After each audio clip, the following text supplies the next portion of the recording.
اعوذ باللہ من الشیطان الرجیم بسم اللہ الرحمن الرحیم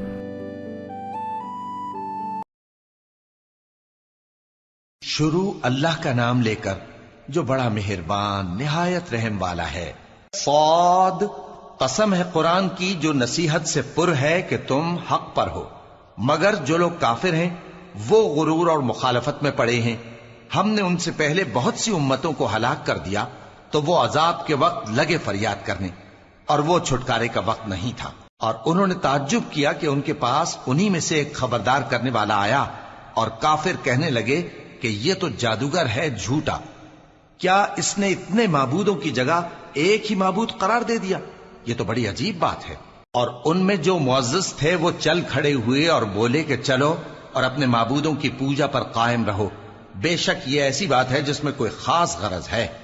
یہ بات کسی دوسرے مذہب میں ہم نے کبھی سنی ہی نہیں، یہ تو بالکل گھڑی ہوئی بات ہے۔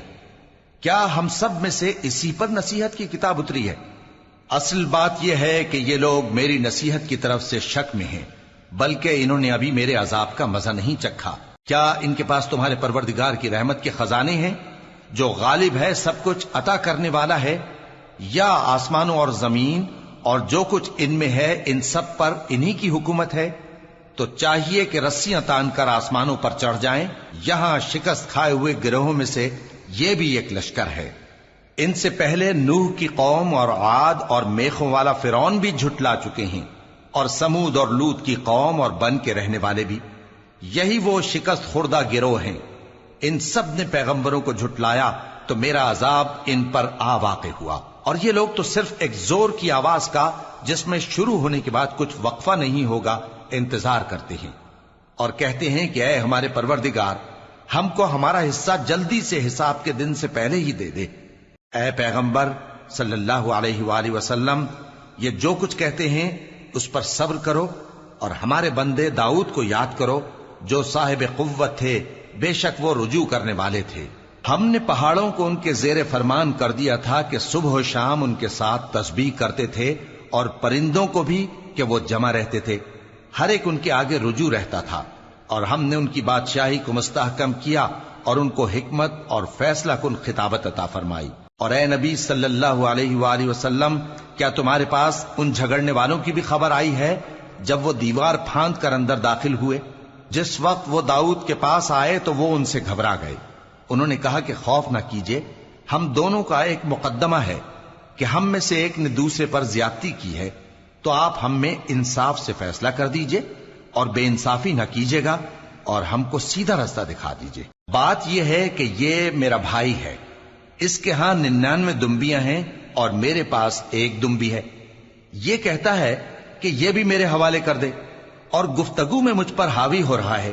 انہوں نے کہا کہ یہ جو تیری دمبی مانگتا ہے کہ اپنی دمبیوں میں ملا لے، بے شک تجھ پر ظلم کرتا ہے، اور اکثر شریک ایک دوسرے پر زیادتی ہی کیا کرتے ہیں۔ ہاں، جو ایمان لائے اور عمل نیک کرتے رہے، اور ایسے لوگ بہت کم ہیں۔ اور داؤد نے خیال کیا کہ اس واقعے سے ہم نے ان کو آزمایا ہے، تو انہوں نے اپنے پروردگار سے مغفرت مانگی اور جھک کر سجدے میں گر پڑے اور اللہ کی طرف رجوع کیا، تو ہم نے ان کو بخش دیا، اور بے شک ان کے لیے ہمارے ہاں قرب اور عمدہ مقام ہے۔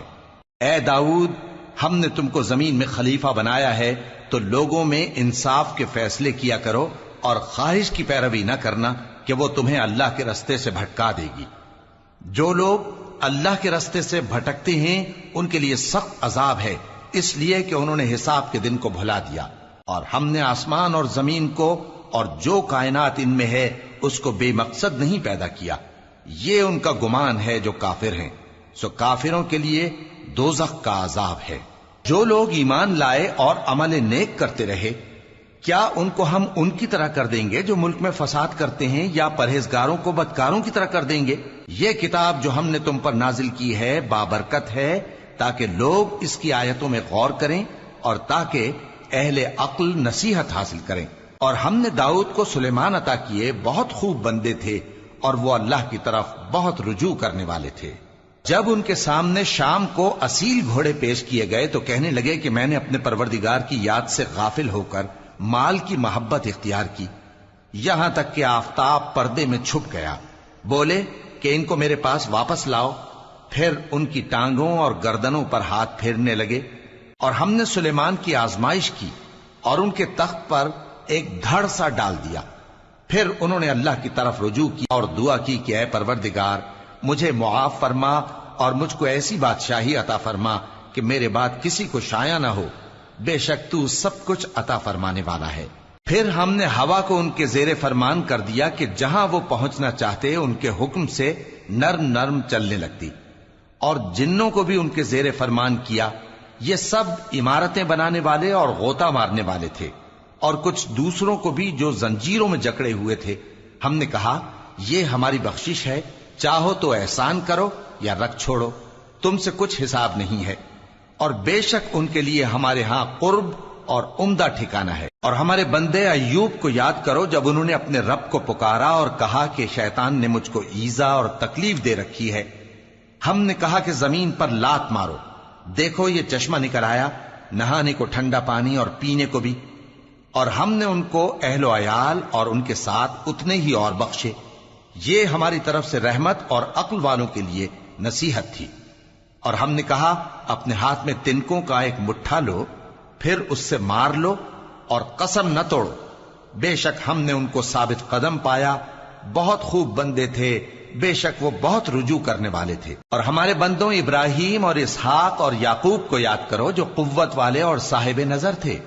ہم نے ان کو ایک صفت خاص آخرت کے گھر کی یاد سے ممتاز کیا تھا، اور وہ ہمارے نزدیک منتخب اور خوبی والوں میں سے تھے۔ اور اسماعیل اور الیسع اور ذوالکفل کو یاد کرو، اور یہ سب بھی خوبی والوں میں سے تھے۔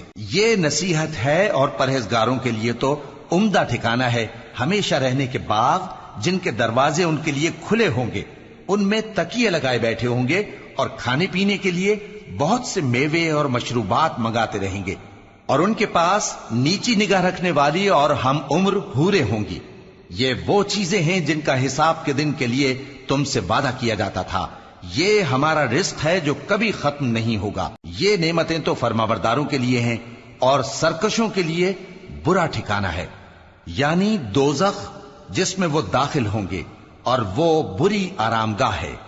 یہ کھولتا ہوا گرم پانی اور پیپ ہے، اب اس کے مزے چکھیں، اور اسی طرح کے اور بہت سے عذاب ہوں گے۔ یہ ایک فوج ہے جو تمہارے ساتھ گھستی چلی آ رہی ہے، ان کو خوشامدید نہ کہا جائے۔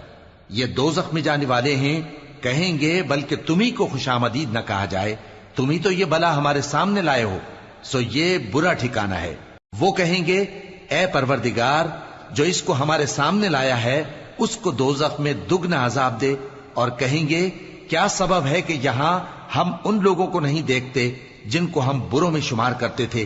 کیا ہم نے ان سے ٹھٹھا کیا ہے یا ہماری آنکھیں ان کی طرف سے پھر گئی ہیں؟ بے شک یہ اہل دوزخ کا جھگڑنا برحق ہے۔ کہہ دو کہ میں تو صرف خبردار کرنے والا ہوں، اور اللہ اکیلے اور غالب کے سوا کوئی معبود نہیں۔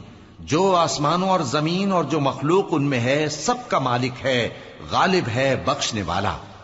کہہ دو کہ یہ ایک بڑی ہولناک چیز کی خبر ہے جس کو تم دھیان میں نہیں لاتے۔ مجھ کو اوپر کی مجلس والوں کا جب وہ جھگڑتے تھے کچھ بھی علم نہ تھا، میری طرف تو یہی وحی کی جاتی ہے کہ میں کھلم کھلا خبردار کرنے والا ہوں۔ جب تمہارے پروردگار نے فرشتوں سے کہا کہ میں مٹی سے انسان بنانے والا ہوں، جب میں اس کو درست کر لوں اور اس میں اپنی روح پھونک دوں تو اس کے آگے سجدے میں گر پڑنا، سو تمام فرشتوں نے سجدہ کیا مگر ابلیس کہ وہ اکڑ بیٹھا اور کافروں میں ہو گیا۔ اللہ نے فرمایا کہ اے ابلیس، جس شخص کو میں نے اپنے ہاتھوں سے بنایا اس کے آگے سجدہ کرنے سے تجھے کس چیز نے منع کیا؟ کیا تو غرور میں آ گیا یا اونچے درجے والوں میں تھا؟ بولا کہ میں اس سے بہتر ہوں کہ تو نے مجھ کو آگ سے پیدا کیا اور اسے مٹی سے بنایا۔ فرمایا بس یہاں سے نکل جا، تو مردود ہے اور تجھ پر قیامت کے دن تک میری لعنت پڑتی رہے گی۔ کہنے لگا کہ میرے پروردگار، اچھا تو مجھے اس روز تک کہ لوگ اٹھائے جائیں مہلت دے۔ فرمایا کہ تجھ کو مہلت دی جاتی ہے اس روز تک جس کا وقت مقرر ہے۔ کہنے لگا کہ مجھے تیری عزت کی قسم، میں ان سب کو بہکاتا رہوں گا سوائے ان کے جو تیرے چنے ہوئے بندے ہیں۔ فرمایا ٹھیک ہے، اور میں ٹھیک ہی کہتا ہوں، کہ میں تجھ سے اور جو ان میں سے تیری پیروی کریں گے سب سے جہنم کو بھر دوں گا۔ اے پیغمبر کہہ دو کہ میں تم سے اس کا صلہ نہیں مانگتا اور نہ میں بناوٹ کرنے والوں میں ہوں۔ یہ قرآن تو اہل عالم کے لیے نصیحت ہے اور تم کو اس کا حال کچھ وقت کے بعد معلوم ہو جائے گا۔